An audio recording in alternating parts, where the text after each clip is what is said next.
ये रक्तपात शांति और अहिंसा की नीति पर चलने वाले उन्हीं गांधी जी के कारण हुआ जिन्होंने अपने प्रत्येक भाषण और लेख में क्रांतिकारियों की निंदा की।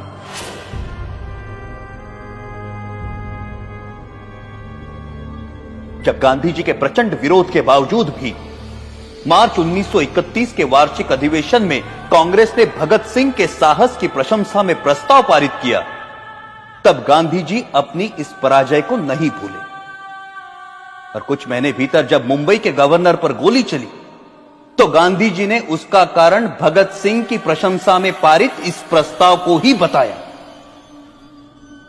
सुभाष चंद्र बोस ने गांधी जी के इस कथन का विरोध किया। परिणाम स्वरूप गांधी जी सुभाष बोस को भी अपना शत्रु समझने लगे। Our struggle is no doubt a non-violent struggle, but even a non-violent struggle demands an army, an organization, and a machinery. और उनका कांग्रेस अध्यक्ष चुने जाने पर गांधी जी ने कहा कि सुभाष की जीत गांधी की हार है। जब तक उन्हें कांग्रेस अध्यक्ष की गद्दी से नहीं उतारा गया तब तक उनका क्रोध शांत नहीं हुआ। जो लोग कहते हैं कि मात्र गांधी जी के परिश्रम से हमें आजादी मिली, वो एक झूठा इतिहास लिखना चाहते हैं। जब तक देशभक्त क्रांतिकारियों के बलिदान को अंधेरे में रखा जाएगा तब तक हमारी आने वाली पीढ़ियां इतिहास के सवेरे से वंचित रहेंगी। Order order.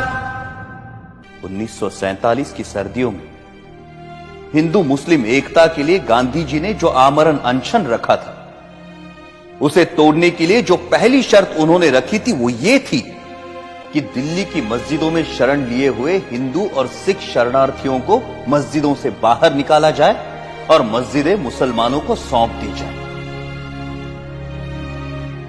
सरकार गांधी के अनशन के सामने घुटने टेकने पर मजबूर हुई और जिस दिन गांधी जी ने अनशन तोड़ा उस दिन वर्षा भी हो रही थी।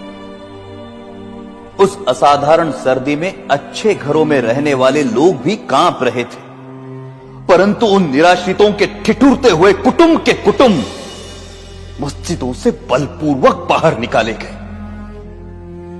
जिस दिन यह घटना घटी संयोगवश मैं दिल्ली में ही था। मैंने